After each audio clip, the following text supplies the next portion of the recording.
general? I can remember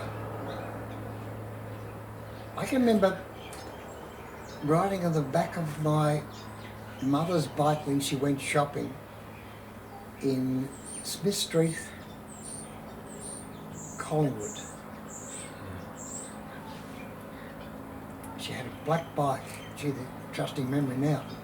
She had a black bike. This would be what, It had 50s? a 60s? dicky seat on the back, Yeah. and she would ride from where we lived in East Melbourne up Smith Street, and that was Dinky seat or that metal? metal seat in the back. But no, it had a kind of a seat attached to it. I think my father must have put something on. This is the days before, obviously, safety, you know, as to what you can and what you can't do, seatbelts and the rest of it. I remember that quite vividly, riding the back of the bike. Yeah, that was. Was that 50s or 60s or? Oh no! It was the late 1940s. Oh. Okay.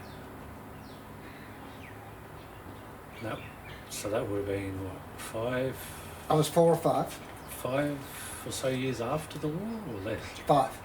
5 years after. 45 was the end of the war, September 45. Do you remember much of that? Were you old enough to? No.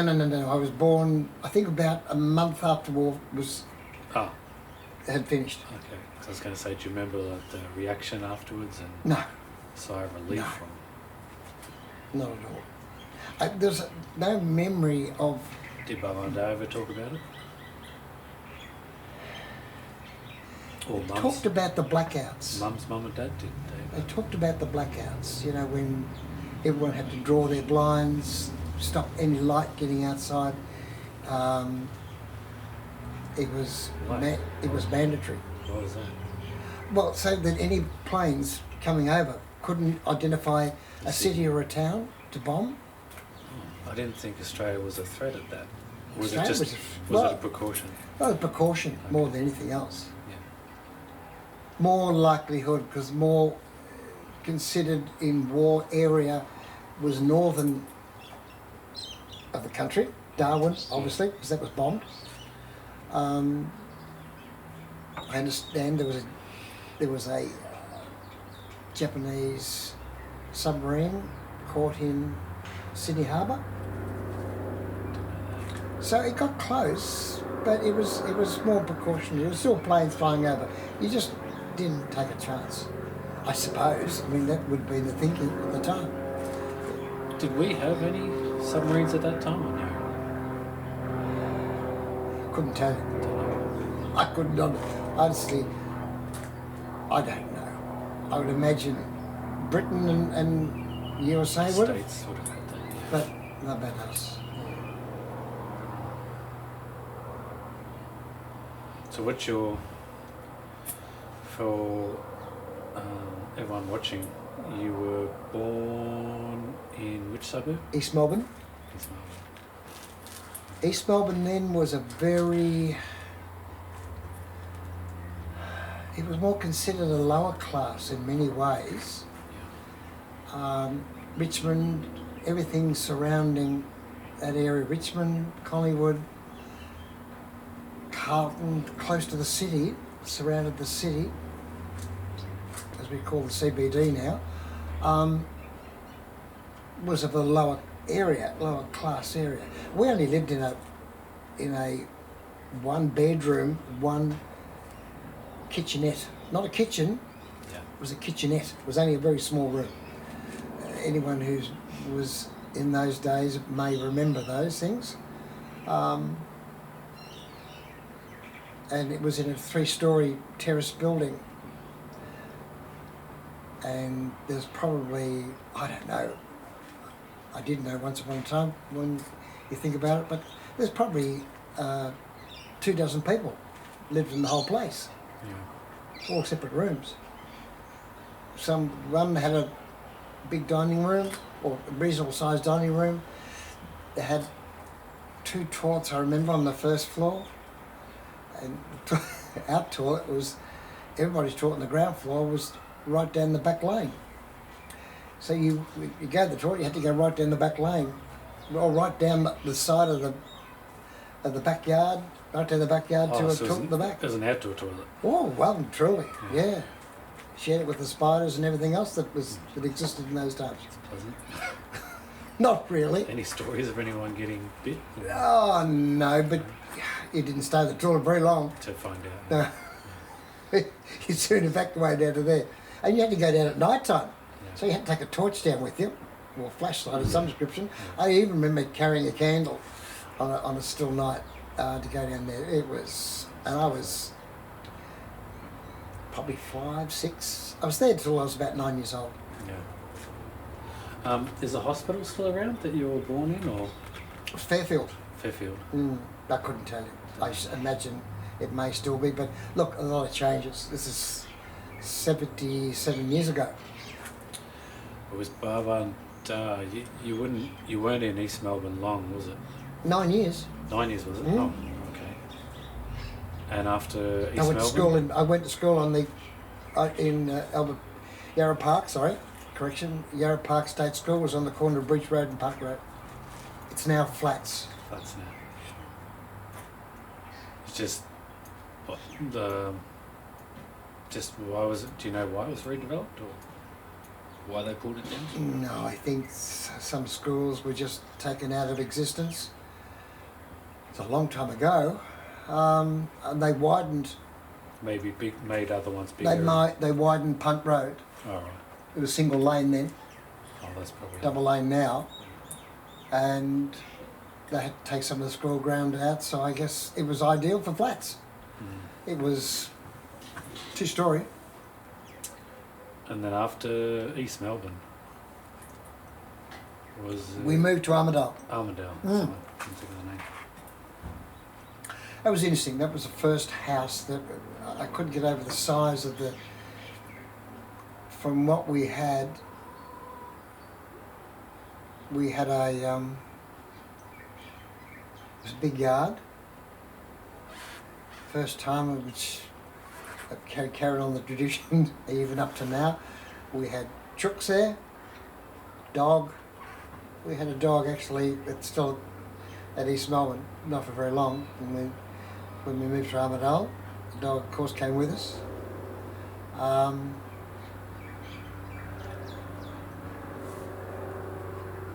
Yeah, it was an old house. Spooky at times.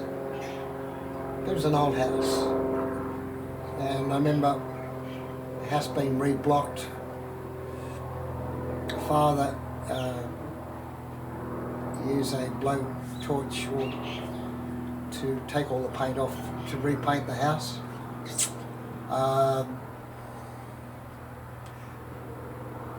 We removed. I remember I was 12 years old, and he took out a chimney, a huge chimney.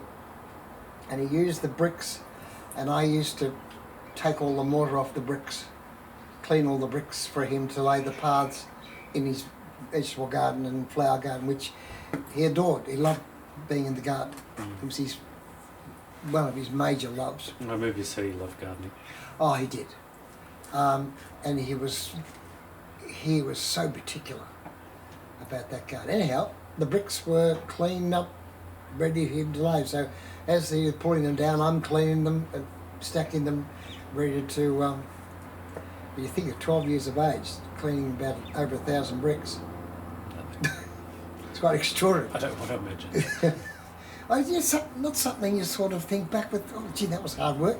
Obviously it was, but you never thought about it. And that was in Armadale? Yes. Yeah.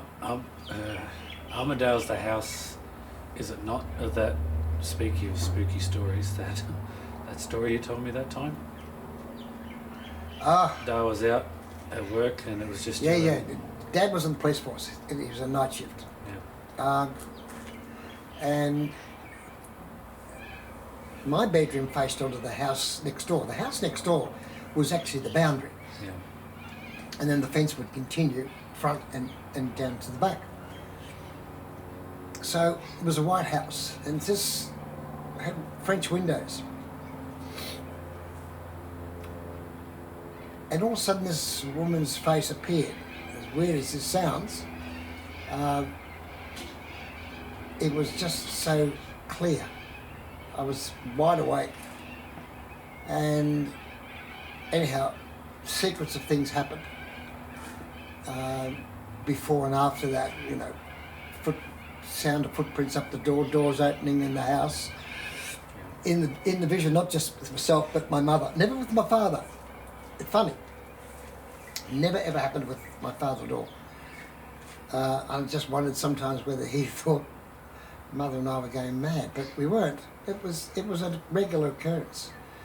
How this woman appeared, then later on she appeared sitting on the end of the bed. And as close as I am to you right now. And that's not the only thing that's happened in my life that's kind of it's supernatural. But that was that house. I don't know what was significant of it. A woman who lived there died, I believe, in the house. Now, I can't take that any further than I wouldn't because I don't know what. I know her name, but we were told that by a next door neighbour. But yeah, it's something you live with. It's not something that it frightened me. Mm. I think it frightened my mother more than it did me. I mean, as a child, you kind of think it's a bit of excitement. But the doors opened and closed with monotonous regularity, and you could hear the person or a something walking up with the wooden floor. There was no carpet down anywhere. It was all wooden floor, so it was quite clear. Yeah. Is that the same woman who was outside the window, you were saying, telling the story once? Yes, and it was funny because I raced out the front. The side gate was a trellis gate and it rattled. It used to rattle when I climbed over. Sometimes I would come home from school and there'd be no key and I'd have to get over the gate to get in the back. So one of those fences where the old school ones where you, like on the farm, you'd lift the latch. Yes. Lift the latch close and then it rattles between the latch and the post. Yeah. But it was about 7 foot gate, 7 foot fence. Oh well, yeah. So it wasn't easy. I mean, as a child, yes, you just put your foot in where you put your hand through and you leave yourself up and over the top. Anyhow, it rattled. And then we had little, I suppose, stepping stones, going down to the gate, little short gate. And I ran out the front, and this gate, footprints went down to the gate, and the gate opened and closed, and footprints continued, or the sound of heels, leather heels, running down the road. Down the street, but no one there. No. And that was the only thing that was brought up with my father was that particular time, because he thought, why are you doing it at the front? He never heard anything. My mother didn't hear anything, or didn't let on, I don't know. But my father didn't hear anything. Never heard anything. Did he believe you when you told him or no? He didn't disbelieve. Okay. There was not he didn't sound like Was he a believer in that sort of thing, or not really? Or just was he down the middle? I just think he accepted the fact that there are things in life you couldn't put your finger on and you couldn't understand. I mean, he was in the police force. He came across a lot of different things in his work. So he wasn't a disbeliever, no.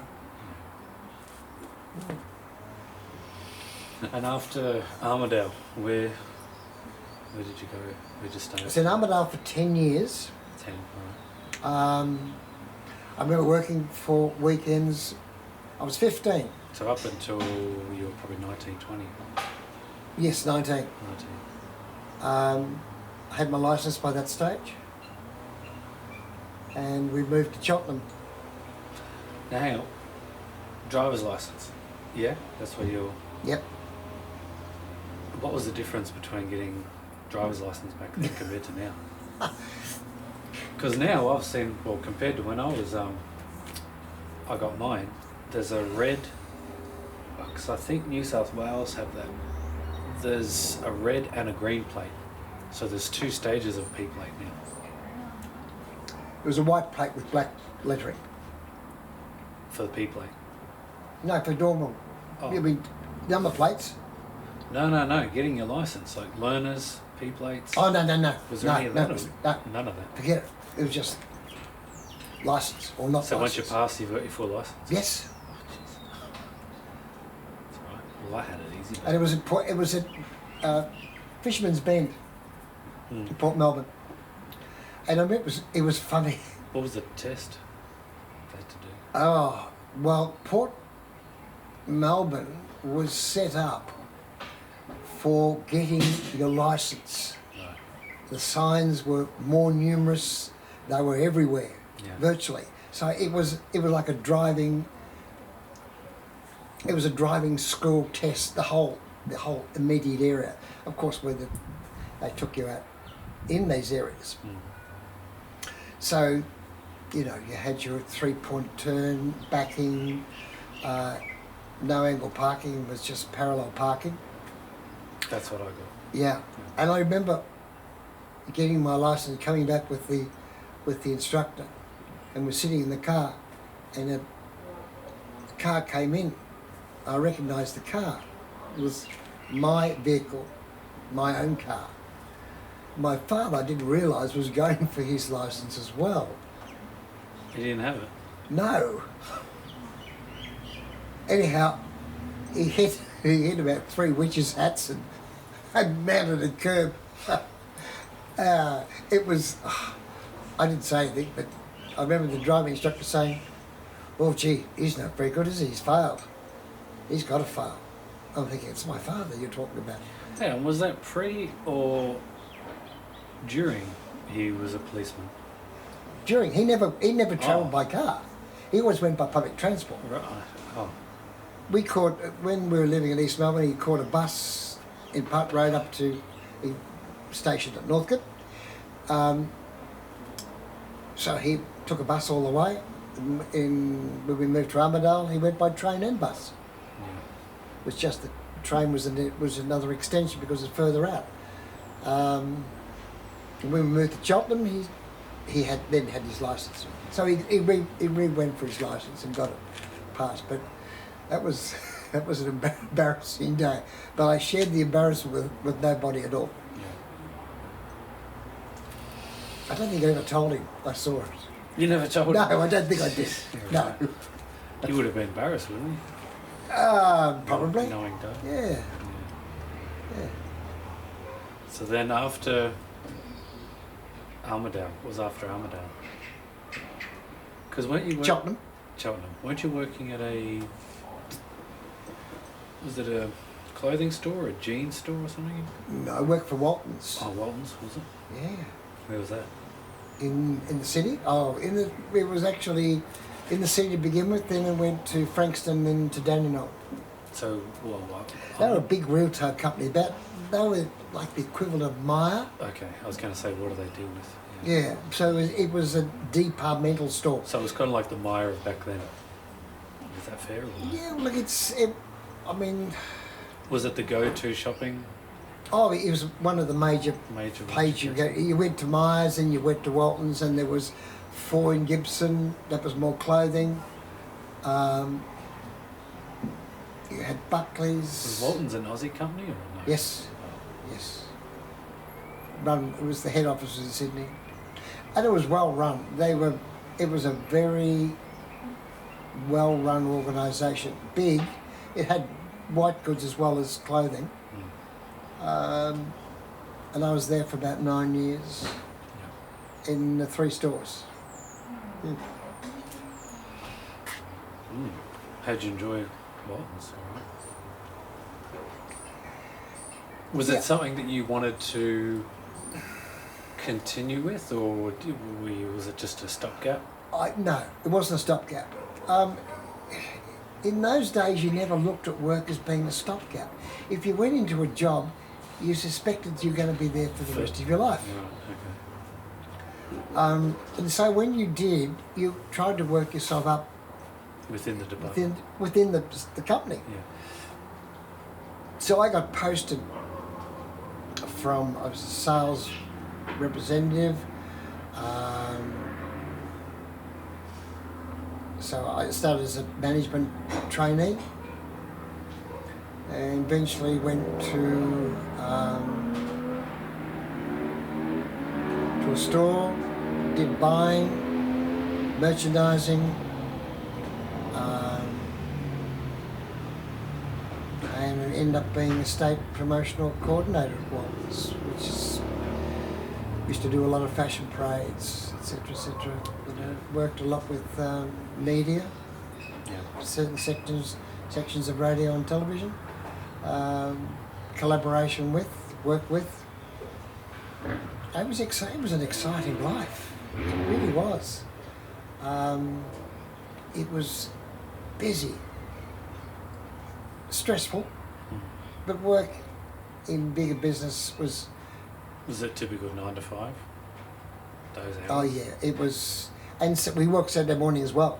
When you're on the floor, you work Saturday mornings as well as Friday night. You did both. Yeah.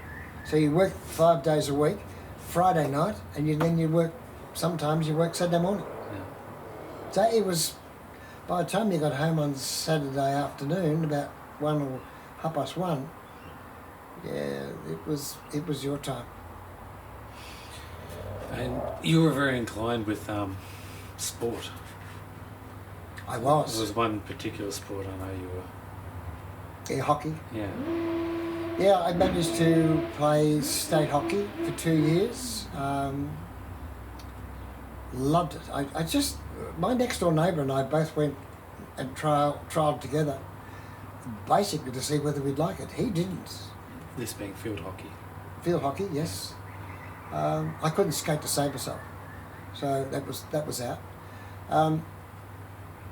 But field, yeah, I just love the competitiveness, the teamwork that you have to apply. It was a great team sport. We had good coaches, good club, and no, I didn't have as many as year as I would like because I was going for selection for Colts, and I had to pull out. Colts is under 19s. I had to pull out because I couldn't get Friday nights and Saturday morning off to train. And you played Saturday afternoon, you work Saturday morning. How are you going to get to a ground in time at 1 o'clock to start? Didn't you say at one stage you're on the verge of the Aussie team, the national team? No, it was close, or... it was spoken of at some particular stage, but it never eventuated. Okay. Or even still to be spoken of as... Yeah, look, I look back on my years now of as I said, it didn't last long enough as far as I'm concerned. It was too interrupted. That was disappointing. But with disappointment comes another challenge.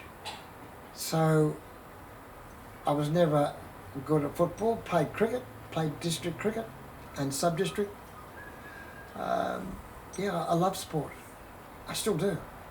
But now as a spectator or follower, not as a participant. Although, I don't mind getting out and have a game of backyard cricket or something like that. That's not a problem. Or kicking a football. Because your parents were mad Collingwood, weren't they? Oh yes. Especially Dunn. Died in the war. Both of them were died in the war Collingwood supporters. In fact, I was a mascot. Yeah. But a lot of people won't remember that. Maybe my age they might. But in those days, oh gee whiz, I was about 6, 7. And mascots were allowed to run. You're allowed to run out to the middle of the oval with the team went out, and then you turn around and you come back. But you know, the trainers were there, and they give you a rub down, or you know, you're allowed to stay in the vicinity of the rooms. And after the game, you came in, and the footballers came in, and you had to kick with them, handball. I remember... Any famous names from that? Oh, Bob teams? Rose, Des Healy, Thorold Merritt.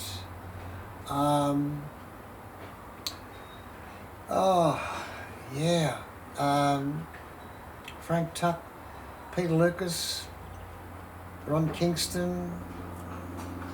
Oh, there was so many. Mick Toomey was my number 25 member. Apart from Bob Rosa, no, any of those names. Lou Richards. Yeah, I remember Lou Richards. Right. So we had to move inside for obvious reasons.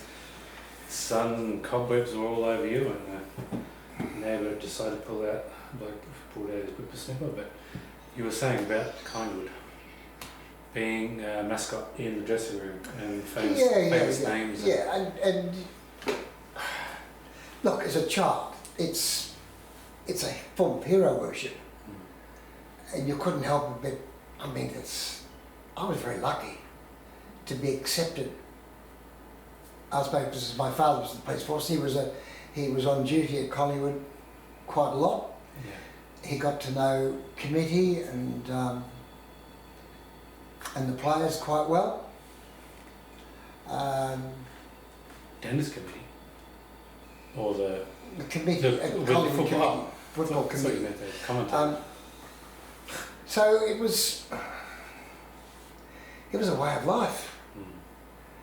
And as a child, it's a dream to support your club is a dream to begin with, but to be able to go into the change rooms and with the footballers and it's extraordinary. Yeah. Do you have any photos of? Yes, I do. Back then. Yes. Mascotting. Yes. No, I have mascotting photos. Photos of footballers. Yes, I did have an album. Well, I still have got an album somewhere.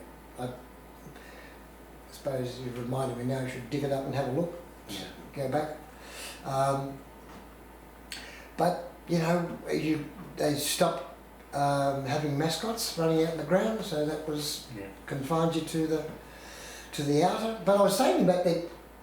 You went to the ground and that allocated space that you always sat every week was always left open for you to, as a family, to sit there. No one ever tried to move into that position. I couldn't imagine that happening these days. Not possible. Yeah. Because then you took picnic lunch and you had a whole group of people around you that were always together. And that was the diamond of all, your spot. It's extraordinary when you think about it now, because football is so up-tempo in many ways, and crowds just get there and they're vocal. Well, they're vocal then, but nowhere near. Something very special, I think, about those times. I was going to say, do you think it's lost? I don't know if passion's the word I'm after. I don't think that's... No, passion is still there. Do you know what I'm trying to get at? Yeah, it's lost its personal touch. Yeah. Yes. It's very more money oriented, it's commercial, it's more business side of it instead of the... It was a meeting place for friends to get together who supported the same club, and you provided and you laid claim to that one piece of ground which was yours, and it might be only 10 metres square. But people could argue that's still the case now, but wouldn't they say that maybe there was more of a personal touch to it back then? It was probably more the family feel to it. Yeah. There were families. They were, and I'm not saying that people who go to football now don't meet their friends and sit with their friends. Of course they probably do. But this wasn't seating arrangement. This was just bare ground you stood on. Yeah. And my mother was very short, and my father built a stool for her to stand on so she could see the football. Likewise, I had one to stand on as well. Or sometimes if it was too crowded, I remember standing below my mother and father saying, "What's the score?" Because you wouldn't know, you know. You didn't get out the front because that wasn't your area that you... And this would have been the old Victoria Park. Oh yes, yes. Yeah, so there's a lot of history in that, but there were just... and I don't know, I don't suppose it's the same now because it's too commercial, but certain members of the public were allowed to go into the change rooms. You know, if they were well known, there wasn't any objection to that. I don't think there's any objection to it now, but I don't know, it's just from a child's point of view, and I can only take it from a child's point of view. It was a very personal thing, yeah. Okay, so then you were in, fast forwarding, you were in Cheltenham after Armidale? Mm-hmm, correct. How long were you in Cheltenham? Is that the same house? Yes. Oh, right. Yes. Yeah. So Val and Dale were there for the rest of their life then? Yes. Yeah, absolutely. My work went from retail to... my parents always wanted me to be an accountant because I did well at accountancy at school. I went to Elwood High School as a latter years. But I was as much cut out to be an accountant as a frog is to live in a snake pit. You know, it was too foreign. I always wanted to get involved in sport or physical education or in a teaching role. So I substituted that by playing so many sports: golf, rugby, union that is, cricket, tennis, embarked on all those. Probably played too many sports where one or the other suffered. You know, you've got to dedicate yourself to one or two particular sports, I think. Then you play a lot of sport. And it's very hard to succeed. I mean, run of the mill and you do quite well and you enjoy yourself. But if you really want to step up to the plate and play at a high level, you've got to train hard. I don't think it's any different today than it was then. You train, and I didn't think I had an enormous skill level in hockey, but I worked my butt off. I really went out and trained day and every opportunity I had, be witches' hats or trees, and I'd be dribbling the ball around trees with one hand, two hands, until that hockey stick became an extension of your own arm. But I still had a fairly ferocious attitude to succeed. And I think you've got to have that still today. It doesn't change. We're all the same. We have that desire to do better, to be better at what we do. And that's, I think, as much it is then as it is now.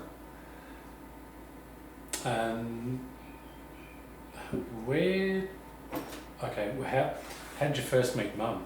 Were you in Cheltenham at the time? Or was that Armidale Day? No, it would have been Cheltenham. No, Cheltenham. Yeah. Oh. If you can recall. We went out to the Royal Oak Hotel. No, your mum and I had an end of the year party or celebration of some description. I can't remember what it was now. Royal Oak, where's that? Or where was it? In Cheltenham. Cheltenham. In the Penn Highway. And your mum was with another guy from work, which was, we're working at Freight Industries in Keys Road, Maribor. And your mother gave me her sweets. We had a dinner. I actually hijacked this dinner. I wasn't invited to go, but I went. It's quite funny. Anyhow, that was kind of accepted in a way. And I don't know whether your mum took pity on me, but she gave me sweets because I didn't have a meal. I think it was probably it. And I thought she was nice. So I was immediately attracted. Anyhow, she was with a guy. And I tried to find out who she was, and he wouldn't tell me. Of course. Of course. Yeah. So I said to him later on at work, by the way, that girl you're with, I've seen her before, her name is so-and-so and so. I said, yeah, no, it's not. It's, and he's mentioned her name. I said, thank you.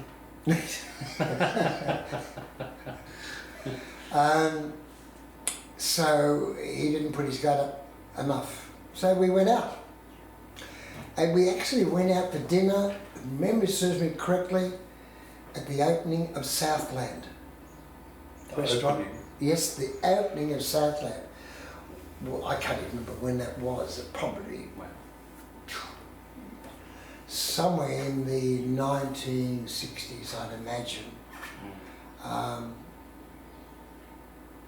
So I went to a restaurant up the top of Southland.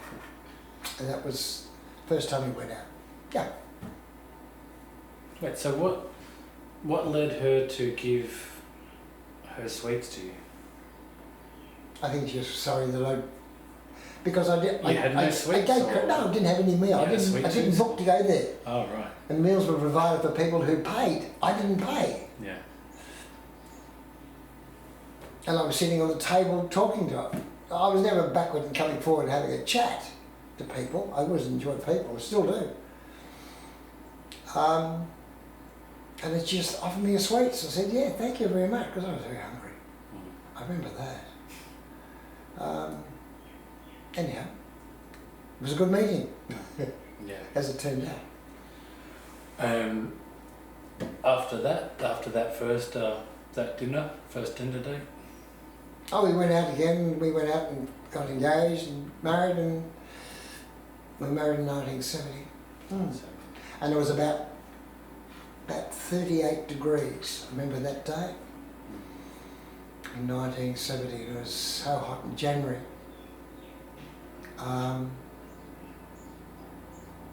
Where was the wedding? Where'd you get married? Brighton. Church? Church, yes, big church.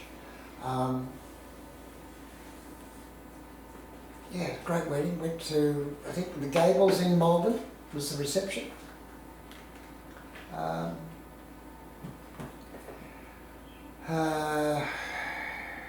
Yeah, it was. How old were you, Mum, when you got married? Oh, I was about 24, about 23.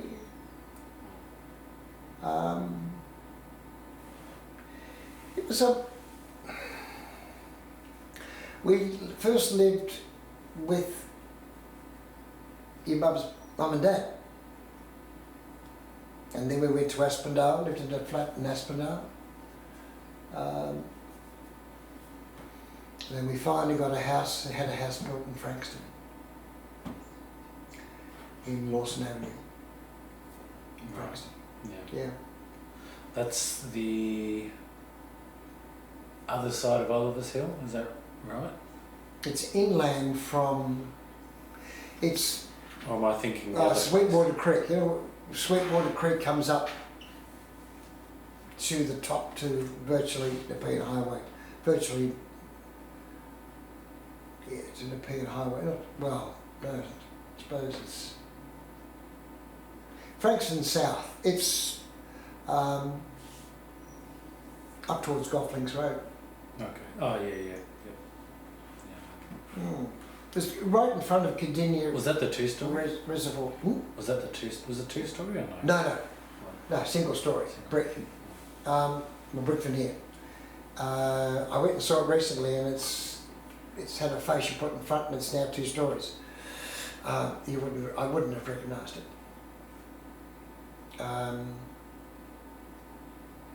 But there was nothing for 4 houses below us. There were vacant blocks everywhere, so I had free range to go through the bush and get whatever I needed to terrace the front, because it's quite steep. Clay first born, he was born in Aspendale, and second Tate was born in Frankston. And you were born in Swan Hill. So yeah, so what I was going to say, what prompted the move Obviously, you both spent all your life in Melbourne, so what prompted the move from the city to the countryside? And obviously, for anyone who doesn't know, Swan Hill is 4 hours north. 4.5 hours. 4.5 from the city. Yep. So what prompted? Well, certainly from Frankston. Yeah. Well, from this side of the town. Yeah.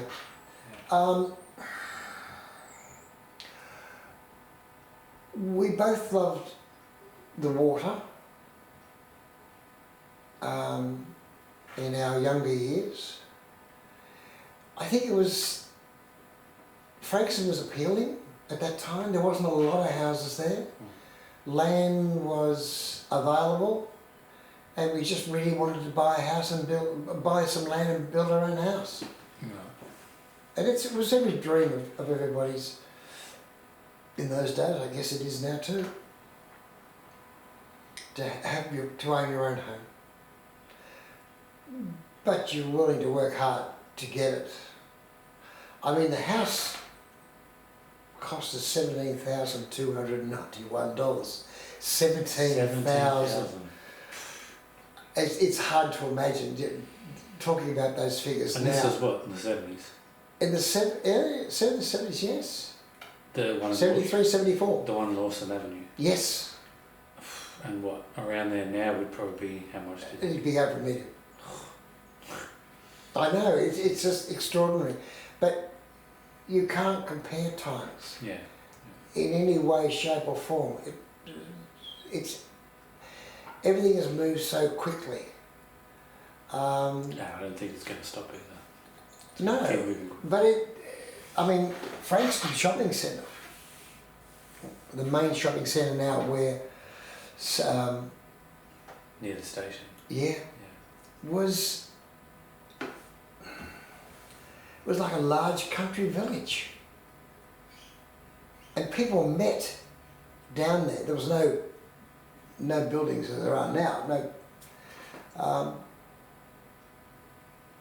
And there was open car parks. You met people. Was it almost the equivalent? Would it be almost like a big Victoria Market type thing? But there'd be coffee shops and whatnot in there instead of... there were still retail stores. Instead of fruit stores. It was all open. There was That's what I mean. Yeah, like, car parking was open. Yeah. It was... There was no enclosed area. No, yeah. no. It was a large country town. That's how it visualised. And it was just wonderful to go down the street on a Saturday morning. I eventually ended up working there, which made it nice and easy. To live in Frankston and work in Frankston makes it extremely easy. But it was just, and places like Mornington, which is further down the track, wow, that was, you're into the country. Yeah. You're really seriously into the country. Well, now that's an extension, it's a suburb. Yeah, basically an extension of Frankston. Yes, it is. Yeah. Do you see any bubble bursting in terms of the property market? And like we talk about in the 70s, you just said 17,000 for a house. Yep. And now, nearly the medium price, I think is... 700-800? Yeah, but I think in Sydney at the moment it's 1.2 $1 million. And it's over $1 million down here. is there going to be any end point? Is it going to get to the point where no one can afford to buy anymore? Or?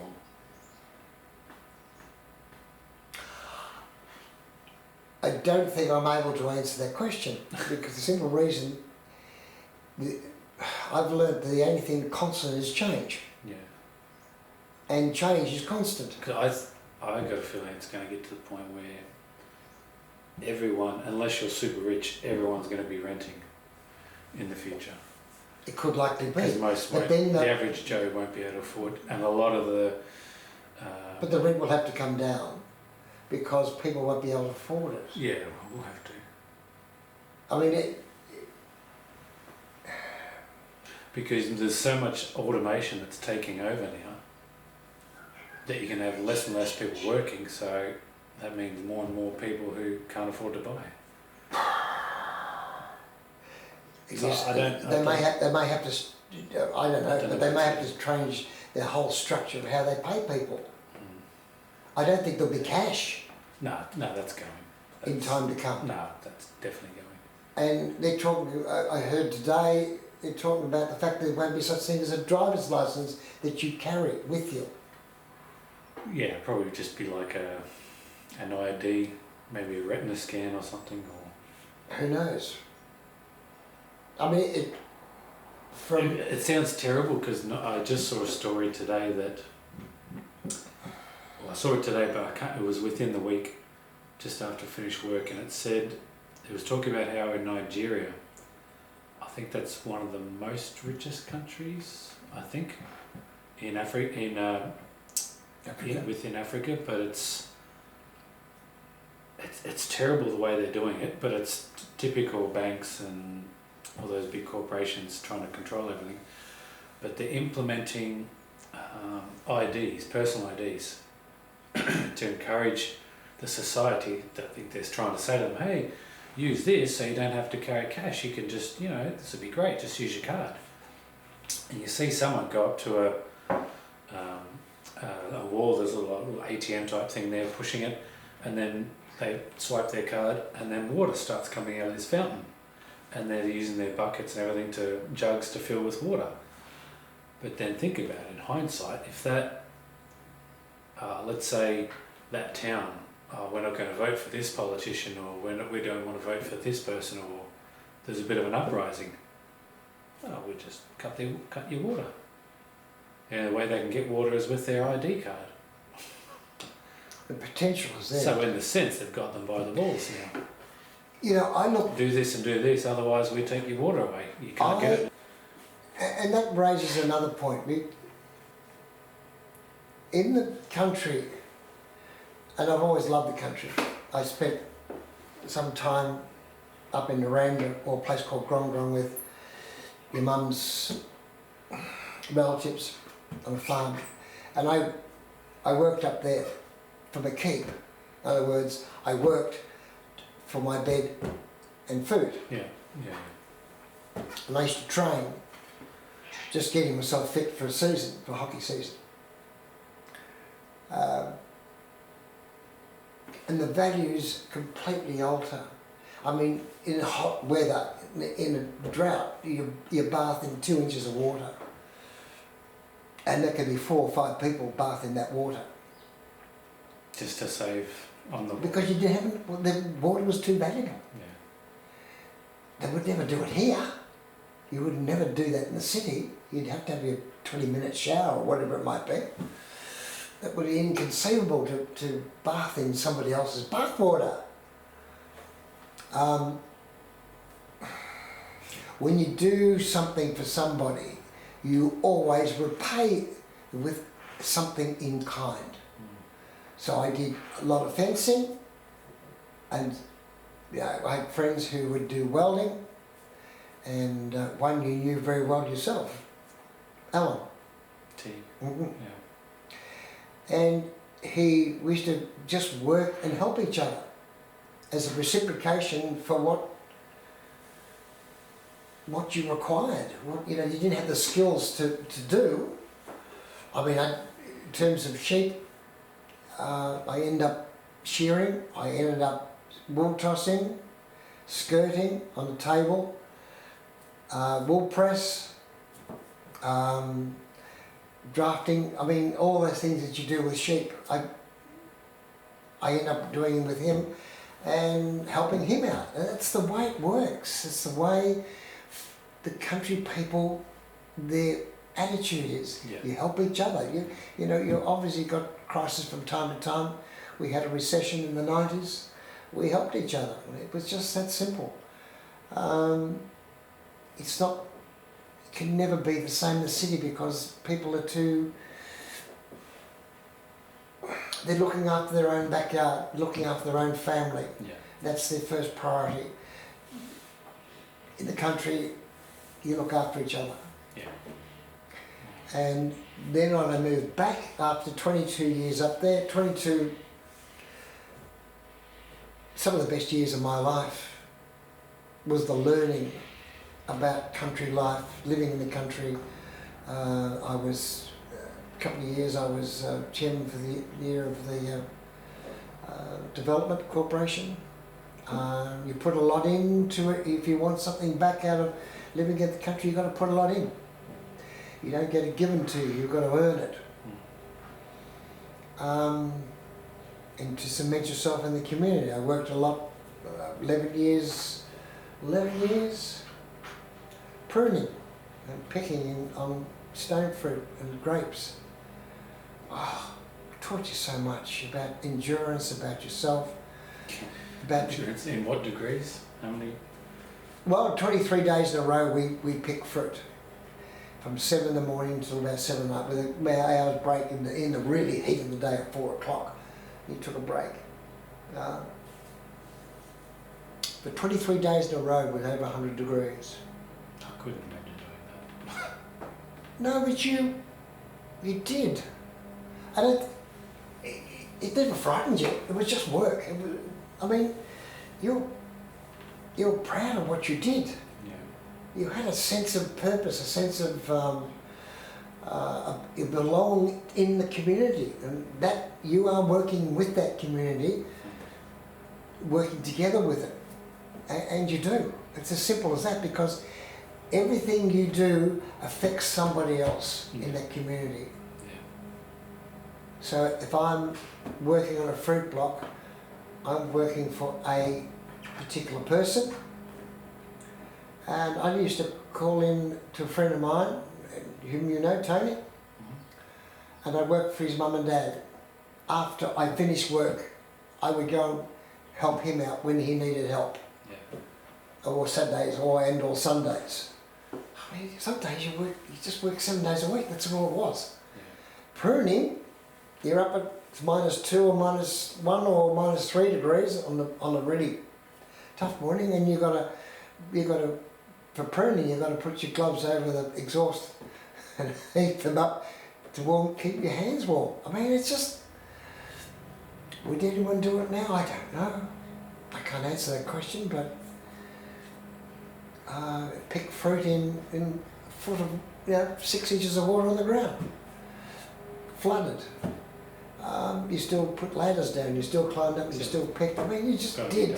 You just did it. And you never really gave it much consideration. Think, oh well, today's going to be a bit different, a bit tougher, or a bit easier. But it's good work. It's honest work. We think we were a tough generation. The generations before us were even tougher than we were. Absolutely. Yeah. We're even tougher than we were. So we just made the most, and we made a lot of friends. I work with a lot of Italians. Made a lot of friends with the Italian community in Swan Hill.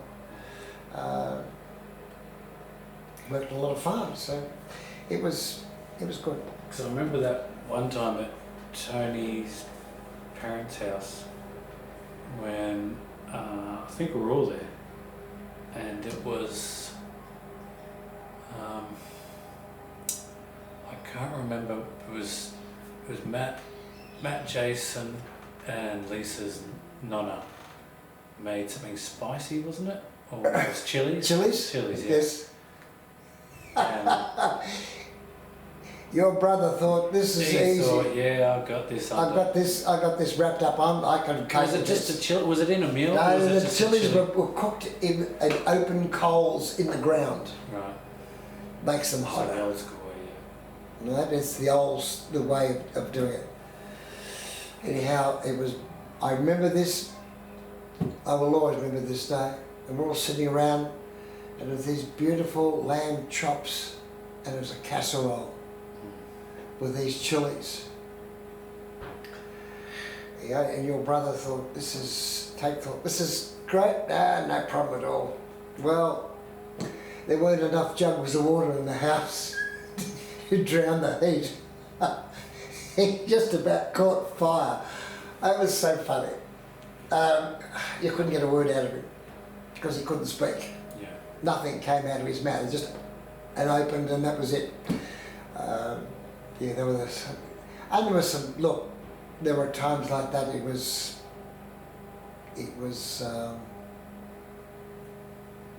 Anyhow, the time up there, worked in retail for 4 years.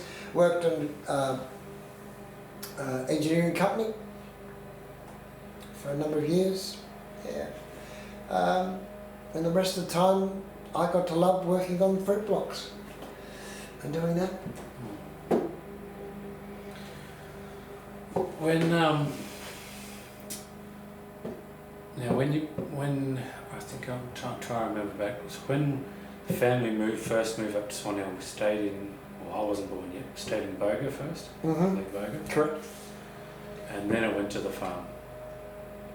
Was the farm what led to the purchase of the farm? Were you already eyeing that off? You're eyeing. We had bought a block of land at the back of Lake Boga. We found that the access to that block, when it rained a lot, flooded. So we sold it because it was not going to be successful.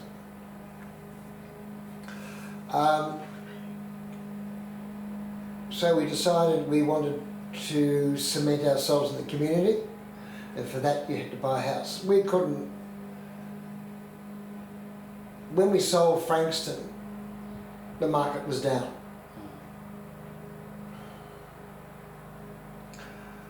And then we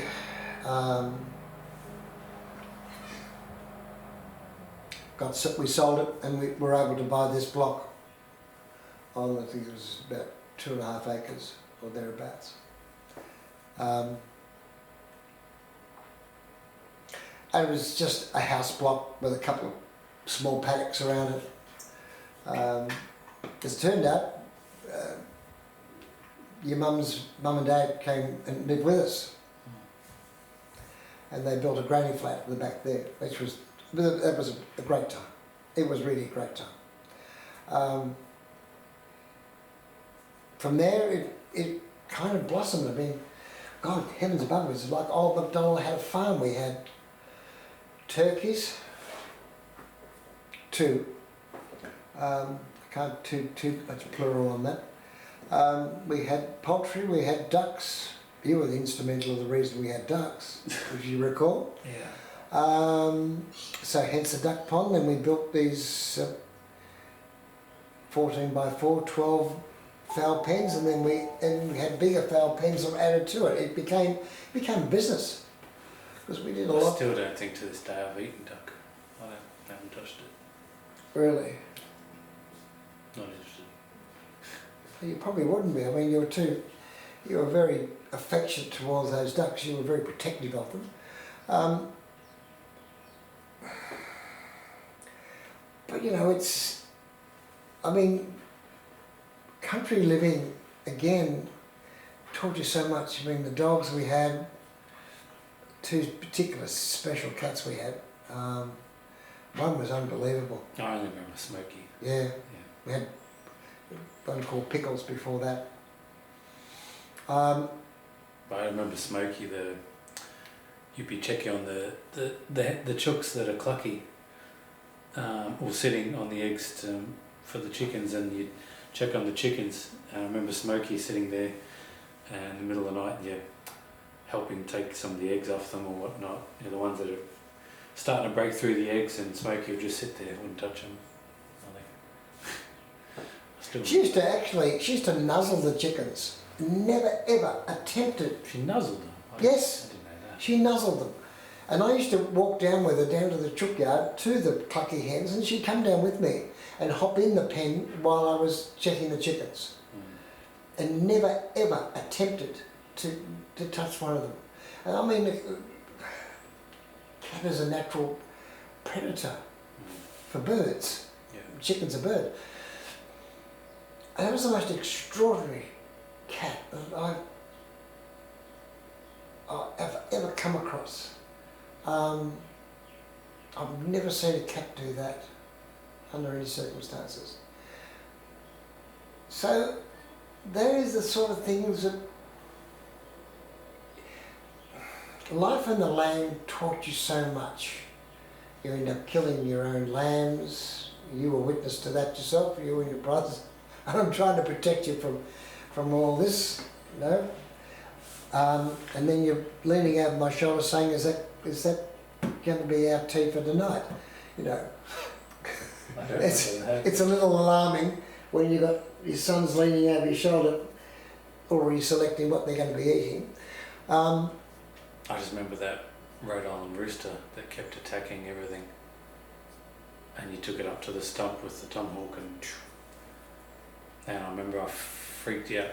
I don't know if it was that rooster or just one of the hens, or I freaked out one time because the head went off and the body just started running around everywhere. Yeah. And you're trying to, I was like, it's still alive, and you were trying to tell me, no, it's not. It's actually the nerves still just Yes. Yeah, going. But that's all part of the learning, and farm life is an education. Yeah, it is. Yeah. You did all that. You looked after finally teaching about irrigation. You learned about that. It's a constant learning process. It's not an easy life, but I wouldn't swap it. Not now. I wouldn't have. I look back on that in great fondness, and I think to myself, yeah, I was lucky. I still remember that time. We were in the car. We were in the what were we in? That green was like a dull green Ford station wagon. Yes. We went to Demosa, and it's where I think it's where you used to get the wheat. Correct. And the pellets and that for the Yeah. chooks. But did you pick up the sheep that time, or we were dropping a sheep off? All I remember was there was a sheep in the back seat. It was me and I don't know if anyone was. No, I picked up as I off the side of the road. Side of the road. Mm. Oh. And we took it back. I also had one. We had a Renault, and I had to, when I first moved to Swan Hill, there were 3 sheep on the property, and I had to take them to get them shorn. Hmm. I had this old Renault, so I set them up in the front seat, one in the front seat, 2 in the back seat, with their seat belts on. I applied the principle of safety. Yeah. Anyhow, I'm sitting with the sheep actually sitting on their backside, sitting up with their seat belts on. They were locked in. Should have driven And through they didn't, I remember going to Pedal Island to have them shorn. And then I brought them back the same way. And I remember someone driving beside me, obviously tourists, and they looked in the car and they stopped overtaking me. They just drove parallel, because I don't think they could quite believe this person driving has got 3 sheep sitting up with seatbelts. with seatbelts on. Yeah. And there was a bale of hay in there as well. Yeah, I mean, I was quite serious about doing what I did then. I think about it now, and I think no wonder the people were alarmed. But that's country. Yeah. Yeah. And what led to the gym? You started hitting the gym at one stage, and then that sort of all that fitness and that took off. Yeah, I did. I was just finished getting my brown belt in martial art called Zendo Kai, That's right. Yeah. and I had some injuries. Zendo Kai being a form of karate. But yes, Yeah. yes. And I went to the gym for rehab. Spoke to the gentleman who owned the gym, and he put me on a program, and from that program I decided to become a gym instructor and a personal trainer, which I did for about 5 or 6 years. Mm. I was, see, there's one thing, out of one thing something else eventuates. You can never predict what is likely to happen to you. But anyhow, I must have been doing all right in the gym, because I was offered to instruct once I got my certificate, which I did. And That was a great time. We had quite a few clients, and it was thoroughly enjoyable. But your fitness, really, I mean, you delved right into that. You started smashing the weights and... Yeah, well, a friend of mine, Tony, he... Tony... Camosis? Not Tony Yanucci. No. Tony Camosis, yeah. Yeah, he kind of fostered encouragement because he'd been from the old style of gym. The smell of liniment, wooden floors, and weights banging. This is in Ballarat. And we worked together, and it was a great association, good friendship. And he pushed me as much as I pushed him.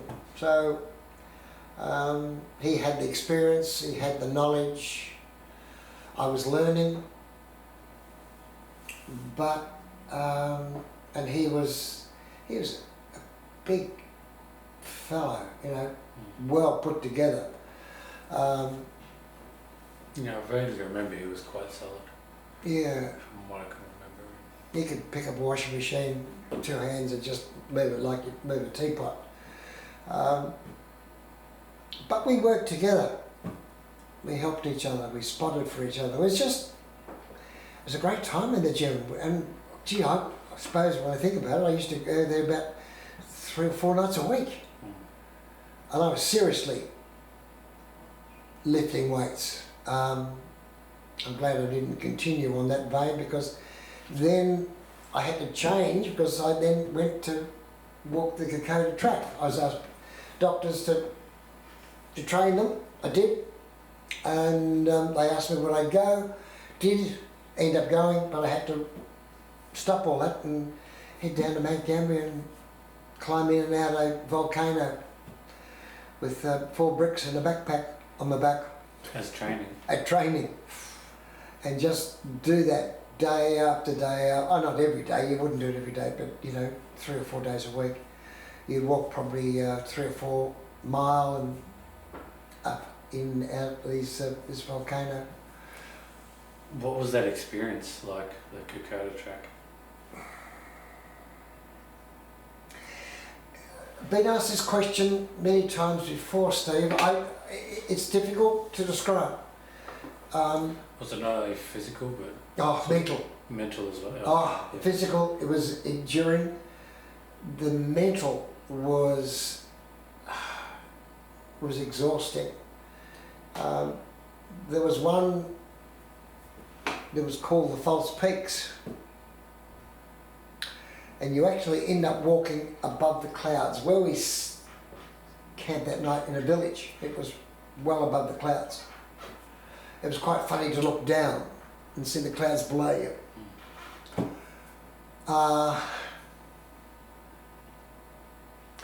But the false peak where you just kept climbing and you knew how many peaks there were, but the mind games is you're climbing, everyone looks the same. Each one is almost identical or feels identical. You lose perspective of where you are. You're enough to keep you going.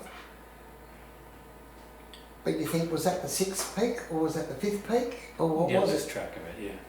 So it was 9. I had no idea. I just lost count. Yeah. So I just kept climbing until I got to the village. That was the mental endurance, and to climb. And you see, you know, I met some fuzzy wuzzies, or were fuzzy wuzzies during the war. And one actually mentioned about 4 stakes that I had found at Urara Creek, placed Urara Creek. And he said they were graves of Australian diggers that he'd mentioned many a time, supposedly, allegedly. So you met some wonderful people. Saw a lady carrying a child. She must have been 70 if she was a day, and she just walked. The steadiness in her walk fascinated me. Just nodded, and that was it. As she's climbing and I'm going down. And you knew very well that the long walk down would be followed by a long walk up. Yeah. It was endless. My porter actually, a wonderful guy, a brilliant man. He actually got sickness, height sickness. And I ended up carrying... Like vertigo? Yeah, but anyhow, he was sick as a dog.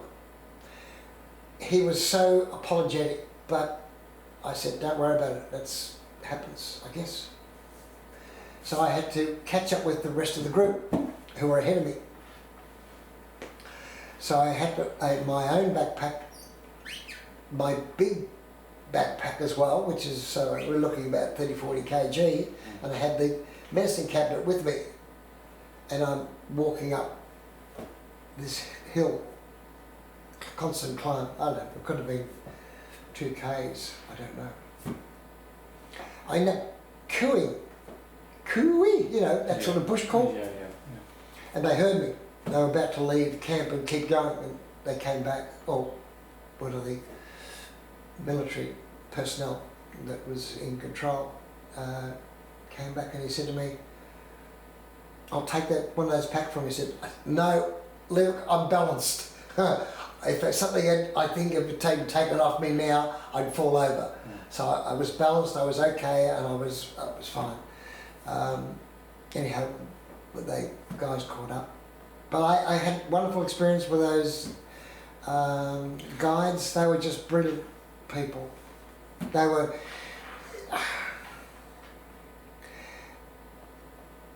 We swapped stories. They told me things that the military didn't even tell us. And they knew when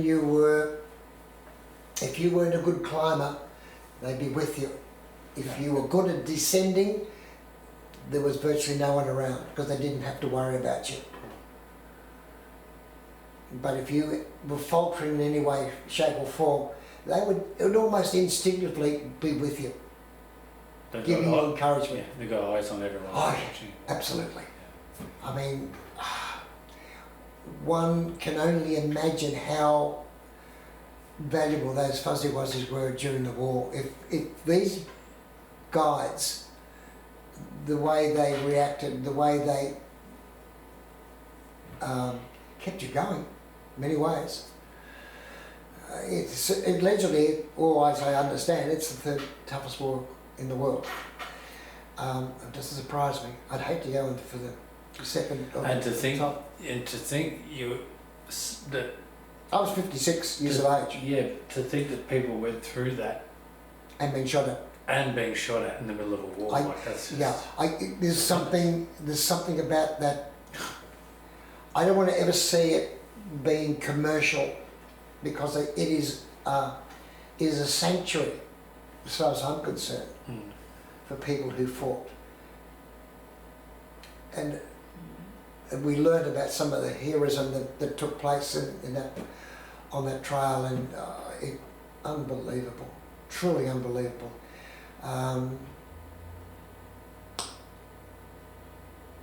And when you see Pomona Cemetery, when you finish at Owers Corner, because we went from Kokoda to Owers Corner, which is the end of the trail, it's about 100k, 101 k's, trusting my memory, but you went to Pomona Cemetery, and that just has shattered me. To see that so many graves, all these white tombstones, it's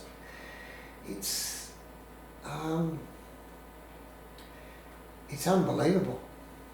Yeah. And only then do you realise where you've walked and the significance of where you've been. That made emotional. No, that's fine. Yeah. Emotional now thinking about it, but it's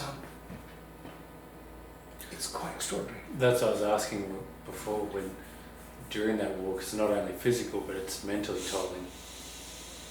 Oh, it's exhausting. Like it's exhausting. But, you know, when you look back on it now,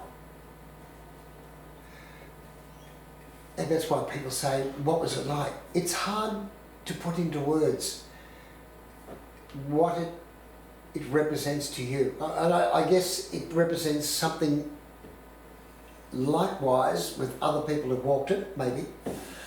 And there's some that's going to be maybe totally different reaction. So it's not something you can share, and you're not trying to be evasive. But it just, a couple of things happened on that trail that really spun me out a bit. Particularly with the bodies, I think it was at Foggy, this gentleman. I only saw some years ago where a fellow from the original Buzzy, well, he passed away. I wouldn't be surprised if it's the same man. But he was so adamant about it. But the people were wonderful, New Guinea people on the trail. But they safeguard their ground, their own tribes and their own areas. You don't pass through it without you get permission. Oh, it is so serious. We had one fella who left and he went back and he came back and he said, "It's okay." I said, "You all right?" He said, yeah. Someone had to be taught a lesson. I didn't ask, didn't want to know, but you know, it's sacred ground. Yeah. And I hope it doesn't become so commercial that it loses the value of what it's supposed to stand for and why we go there to trek it. We don't go to, none of us went to trek it for the fun of it, but to learn something or to experience something and to find out more about ourselves, because you've got to be put through, sometimes you've got to be put through a trial like that to understand about yourself. That might sound funny, but it's another lesson in life. You learn more about you as a person, what you can cope with, what you can't cope with, and what your mind will overcome and your body will overcome as well. So in terms of the war, my God, we have got no idea. And I think most probably diggers would have passed by now. I would think that who had fought on the Kokoda. But it would be terrifying. Absolutely terrifying. So it'd be fair to say that the New Guinean people, Papua New Guinea people, were pretty instrumental in the war. Oh, absolutely. Yeah. They were a godsend. They were, well, they call them the Fuzzy Wuzzy Angels. And I would say that would be not for nothing. And if some that walked with us were so, their uncles and their fathers fought in that war. In the war, yeah. So they got first-hand knowledge. That's why they passed some of that knowledge on. And that's why I walk with them. I'm not to be selective, but I found them fascinating people. And they have so much to give as people to communicate and understand them. And I spent a lot of time with them to understand them as much as I possibly could within the given time we had, which was only 8 days and 8 nights. And we ended up singing songs together. Yeah. And they were singing about white women, and I said, well, don't worry, be embarrassed, we sing about black women, which we do. And it's not that's their world. There's nothing degrading, you just, they don't see many white women, I guess, as we don't see many black. So you kind of herald that and accept it, because that's who they are. There's something about that sort of life, that way of living, that more simplistic, back to the basics. There's something not intriguing. It's refreshing. Yeah. It's very refreshing because it's honesty. Yeah, instead of in the new world what we go through, all the crap and the bullshit. And there's no bullshit. No. When they talk to you, it's down the line. Yeah, I like that. You know, I had glucose lollies. Yeah. They'd never had glucose, some of them. And they had hard biscuits, so we swapped. It was an amicable thing to do. Yeah. And they would say, come on, let's stop here. We're going to have a chat. So we talked about every subject you could think of. Some of them were security guards. Some worked on farms. My porter worked on a farm. Or he had a farm. Mm. So I wanted to hear about his farming life, what he did. He made me my coffee stick. That was my lifeblood. Once it saved me. That coffee stick that he made saved me. And I still got it to this day. Coffee stick? What do you mean coffee stick? It's made out of coffee. It's Are we talking like a paddle pulse? No, it's a cane. Oh, full walking stick. Like a walking stick? Yeah. Made of coffee? Yeah, it's from a coffee plant. Oh, wow. Okay. And he carved it out for me. I thought you meant, you said he gave you a stick which saved you. I thought you meant no, you had a thing you munched on and it gave you the energy you needed to get through. Cappuccino or something. Yeah, like, oh. Cappuccino. Yeah, no, coffee stick. It was walking cane. It had he carved a knob on the inside to get your hand didn't slip off. So if you got into mud, it would grip onto it. Well, if it got stuck, you could easily pull it out without you yeah. slipping out. But once in Foggy, the village of Foggy, there's a Foggy 1, memory serves me correctly, and 2. And I went too close to the edge and down I went. And they grabbed hold of me and pulled me back up, but it was just nothing. Just reeds and things, but there's nothing underneath. Luckily they were right there. Yeah. But that stick saved me, that coffee stick, that walking stick saved me. Because I planted it straight away. Yeah. Into the side of the cliff. Wait, so which side was the cliff on? Your right or your left? Mum right. Yeah. And you had the stick in your left or the right? No, in my right. Oh. Yeah. Oh, so if it wasn't for the stick, you would have gone straight. They wouldn't have had time to grab you. No. Right. I see what you're saying. So when I got to the airport, because everything has got to be clean, your cane has got to be clean. I can't have any bacteria. No. Yeah, okay. And I brushed and scrubbed and scrubbed and scrubbed and scrubbed. And I said to the man at the airport here in Melbourne, this coffee stick has saved my life. When I was walking the Kokoda Trail, I said, you'll have to put me in jail to part me from this stick. He said, no, it's as clean as a whistle. You can go. And I was really quite grateful because I didn't want that. It's the one thing I got left. Because you're putting it out in front of me and pulling it back, and they've got to be tough. I mean, with the roots of the trees come out, and you put your foot above the root so your heel comes back on it, and you can't slip backwards. It's how you ascend in most cases. Yeah. So they're the roots of the trees, so you put your heel in there or there or there or there to safeguard you slipping back. And the second day, cramping terribly, and I had to take salt to stop the cramps. From then I was fine, but I was the oldest there, and my porter said to me, don't hurry, everyone wants to be a bit macho here.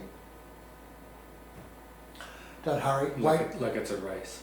Yeah, it's not a race. He said, you will be the stronger at the end when the others are not. Because although you're older, which is a bit harder, and I was only probably 85% fit for that sort of thing, that flog. So I was given the right because I was the eldest, I was given the right to lead out on the last day. It was a nice tribute. So I felt quite strong by the time I got to the end. Anyhow, I gave my porter my belt and my water bottle and various other things that I belonged, I didn't need anymore, and he would. So that was what you did. I don't know if I could, or with my back these days, I don't know if I could do that, but yeah, I've always been fascinated by it. I couldn't do it now. I wouldn't even try. Maybe I could, I don't know. But I wouldn't even try. There's no point in doing it twice.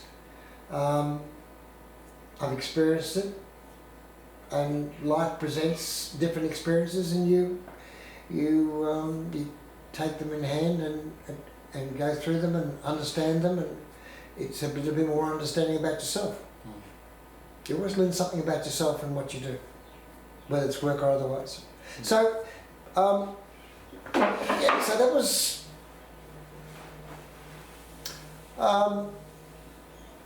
then my work changed dramatically. I went into disability and then into aged care. 17 years nearly working in aged care facilities. I just saw an announcement by, I think it was the federal government, there's going to be a pay rise increase for aged care workers. I think that's been spoken about for some time. The reality of that happening, for what it represents, I'll wait till it happens before I will comment on that. Certainly the people who work in aged care and having worked in facilities, you realise the need to recognise people in that industry and what they have to do. And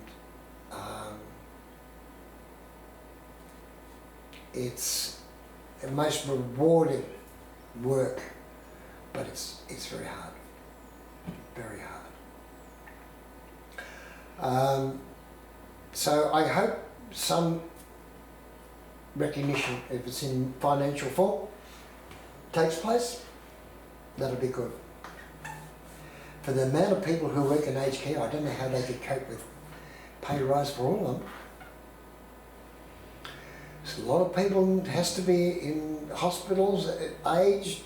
If it's aged care facilities, there's a lot of those. My gee, in the last 10 years, I reckon they've and there's going to be, there's probably doubled. The trend is going to be more and more, wouldn't you say? Well, the generation, what was the what they call it, the boom period. Baby boomers. Baby boomers, the war, Yes. the Second World War, of which I'm part of now.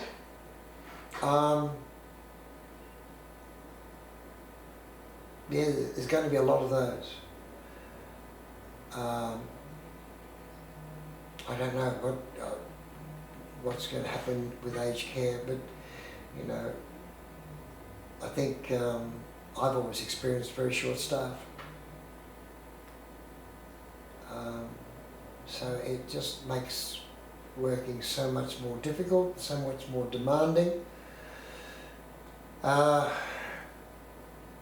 And these people in aged care deserve a real duty of care. It's they need, you know, these people, and one thing that's always come to mind, these people are solicitors, doctors, nurses themselves, they're sports people, people from all walks of life. I've even worked with a guy who was a Red Beret. A guy who played for Milan in soccer, Inter Milan.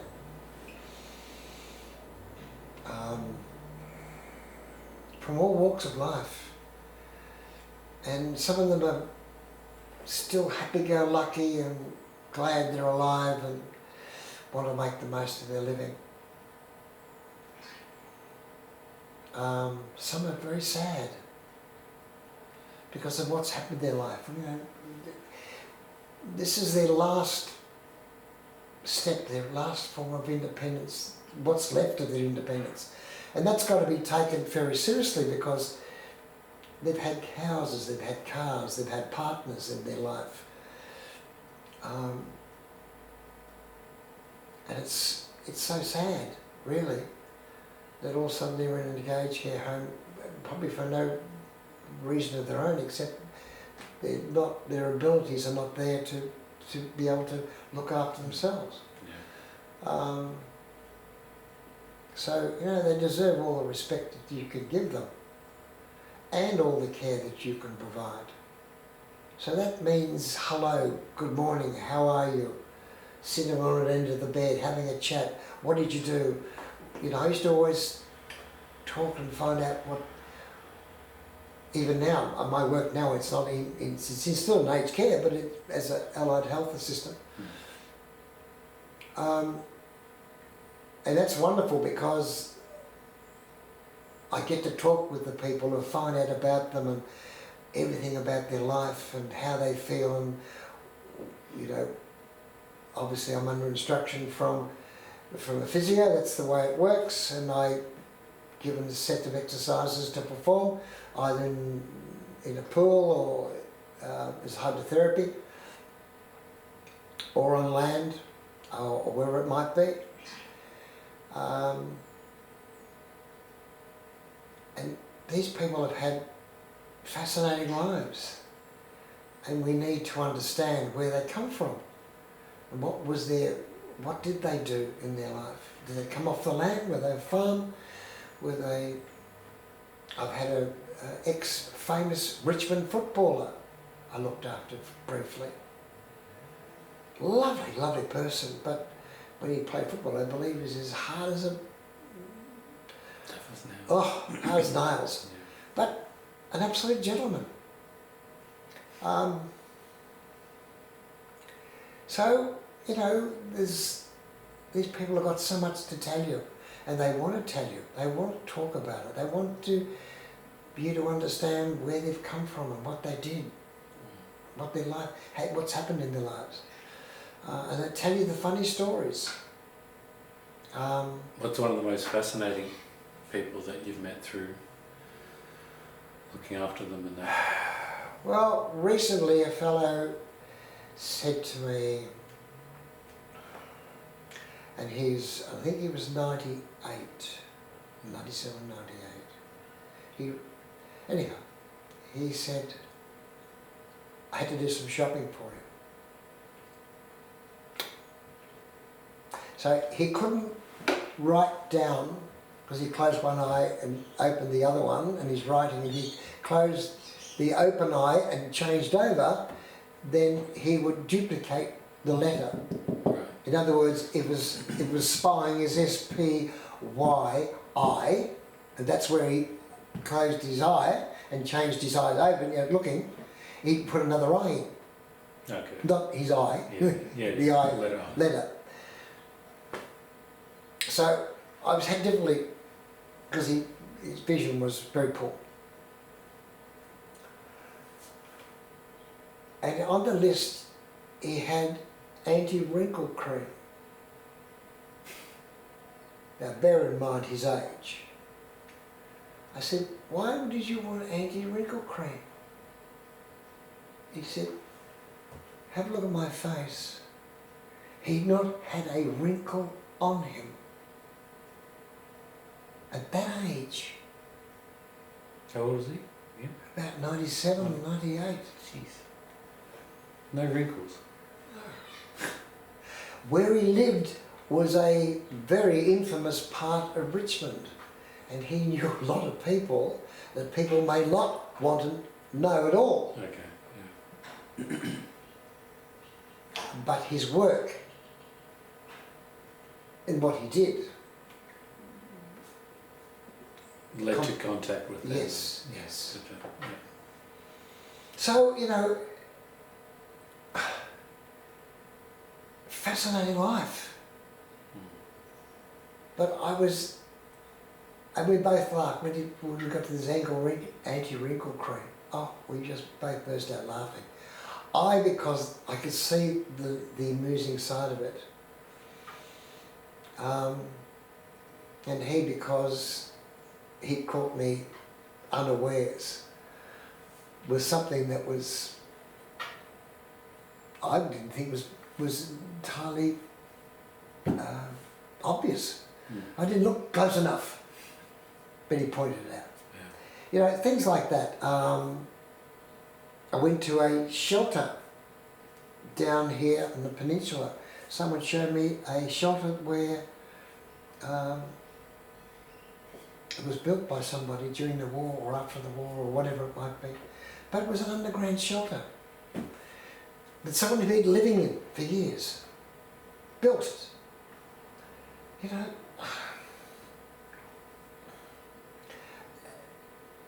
it just, the more you see, the more, and you know, I think to myself sometimes, I don't have enough years of my life to absorb all this. Take it all in, yeah.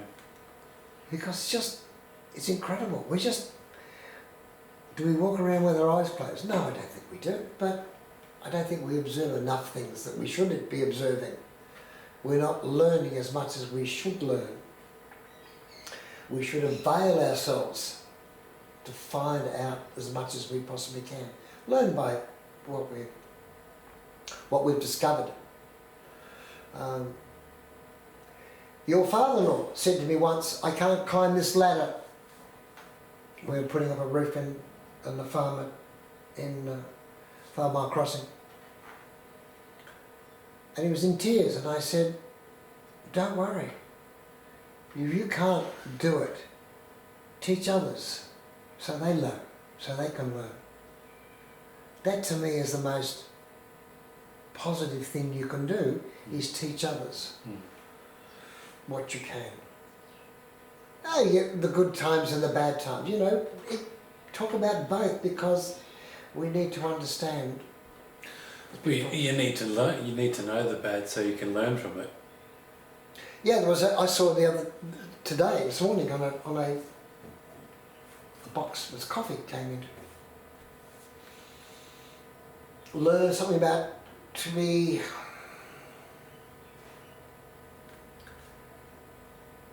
good judgment. Understand and learn by good judgment, because as a result, you learn by bad judgment, Yeah. don't you? Yeah, absolutely. Right? You make mistakes, and I always say to people, for goodness sake, I don't care how many mistakes you make. Try and make them only once, Just learn. but learn by that mistake. Yeah. And you know, that will carry you through it, and you won't necessarily make that mistake again. So it's a process, a constant process of learning. And given the time that we've got, we should make the most of it. Yeah, I think that's a fair call. Alright, well, on that note, I've got to drive up to Swan Hill tomorrow for a day trip, so You have. appreciate being on. Pleasure. And yeah, we'll do this again sometime. Okay.